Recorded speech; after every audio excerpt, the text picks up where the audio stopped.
Bonsoir, voici l'analyse technique du CAC 40 pour le 11 janvier. Alors je vais reprendre toutes les unités de temps pour vous montrer pas mal de choses. Alors la vidéo risquerait d'être un petit peu plus longue, mais je pense qu'elle devrait être intéressante. Alors je commence en mensuel et je vous ai dessiné ce qu'on appelle un couloir de tendance. Donc les cours sont canalisés dans ce couloir là et le danger, comme vous pouvez le voir, c'est si l'on sort de ce couloir, on peut envisager des mouvements d'ampleur. Alors si on sort de ce couloir par le haut, donc la résistance de ce côté-là, on pourrait aller en direction des 5270, la prochaine résistance qui a été testée ici, on le voit. Sur dépassement de ce niveau-là, on pourrait rejoindre les niveaux que l'on a vu en 2007, en juin 2007, sur 6170. Ça, c'est en mensuel.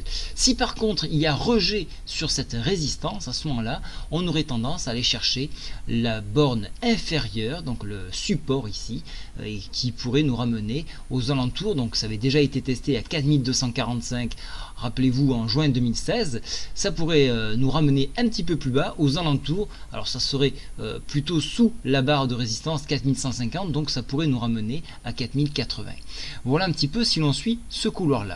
Alors cependant, et ça c'est important de le signaler, vous voyez que la MACD est en train de se retourner à la hausse, donc on a bien un mouvement haussier qui est en train de se mettre en place. Alors ça c'est en mensuel. Les mensuels c'est long, donc on peut végéter sur 100-200 points histoire de consolider pour éventuellement tirer vers le haut. Demain à 19h, nous avons le premier discours donc de Trump et donc on va peut-être connaître sa fiche de son idée sur la gestion d'un pays. Donc selon ce qui va être dit, ça pourrait influencer les marchés. Donc ça, c'est à voir. Il faut savoir aussi que les capitaux sont en train de fuir les US et donc il y a un retour sur la zone euro. Rappelez-vous, lorsqu'on a eu des soucis avec la Grèce, lorsque en France par exemple Hollande est venu au pouvoir, il y a eu une fuite des capitaux, notamment vers le Brésil et vers tous les autres pays où l'on peut préserver son bien. Maintenant ces capitaux-là, ils sont en train de revenir sur la zone euro parce que les fondamentaux commencent de revenir. On serre la vis sur tous les pays, pas encore en France, mais disons qu'on serre donc sur tous les pays de la zone euro et donc voilà pourquoi les capitaux reviennent, parce que on s'attend à une remontée sur les titres. Donc les titres représentant l'indice, donc cela remonte. Alors maintenant, je vais passer en hebdomadaire pour vous montrer d'autres choses. En hebdomadaire, donc je vous ai tracé un retracement Fibo qui part de ce point haut du 27 avril et qui descend jusqu'au point bas le 8 février. Donc de cette zone-là, on va conclure des points qui peuvent être exploités. Alors vous avez ce point-là, donc toujours pareil, en dépassement de la résistance oblique mensuelle. On pourrait aller chercher les 4988, c'est en mensuel. Vous voyez qu'il n'y a pas de signal de baisse, hein. On a effectivement une bougie en hebdo qui commence de rougir, mais la bougie n'est pas terminée. Même si nous sommes en zone de surachat, même si pour l'instant nous avons une bougie, un volume plutôt négatif, regardez, les volumes sont encore faibles, donc on n'a pas encore de signal de retournement. Ici la MACD est toujours orientée à la hausse et aucune divergence apparaît, donc pas de signal de baisse pour l'instant, et vous le voyez, cette micro-consolidation, puisqu'on a quand même tendance de glisser vers le haut, on attend que la moyenne mobile 7 remonte, et peut-être qu'on aura une petite baisse pour prendre des bénéfices, pour consolider, et sur enfoncement, chercher le retracement Fibo 4752, et pas plus pour l'instant. Voilà, donc on est canalisé dans un couloir une zone 4750-4988 en hebdo. On attend beaucoup de Donald Trump, notamment demain et surtout lors de la prise de pouvoir. Maintenant, je vais passer en journalier. En journalier, et ça c'est très flagrant, regardez, on a donc cette consolidation qui s'est faite, donc là on a bien un couloir, une zone de travail. Alors je vais vous le dessiner sur un carré ici, on le voit bien, cette zone de travail. Voilà, cette zone de travail qui s'est faite sur plusieurs jours, qui a permis au cours de consolider. Vous avez vu que les volumes ont baissé. Et puis, une fois qu'on a consolidé, hop, on est reparti à la hausse ici. Donc ça, c'est marqué à ce niveau-là. Là, maintenant, on est sur un autre palier. On est sur la résistance oblique mensuelle. Et on est en train de nous faire le même scénario. Donc, on consolide avec une baisse des stochastiques. Ici, on refroidit les indices. On a effectivement une divergence qui est en train d'apparaître. Mais tant qu'une divergence peut apparaître longtemps, hein, donc ça peut s'étaler sur plusieurs jours, sur plusieurs mois. Donc on va voir un petit peu ce que ça fait.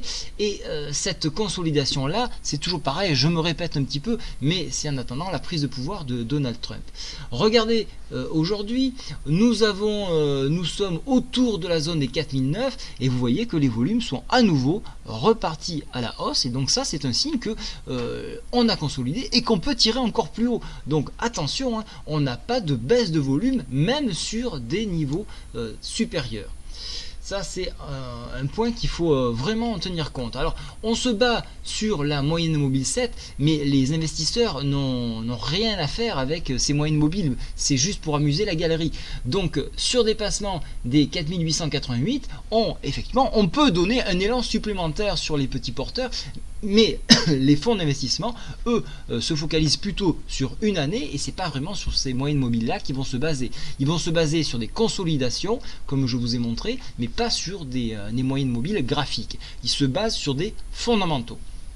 Maintenant, je vais changer d'unité de temps. Alors là, c'est d'autres choses. Je vais vous montrer maintenant l'unité 4 heures.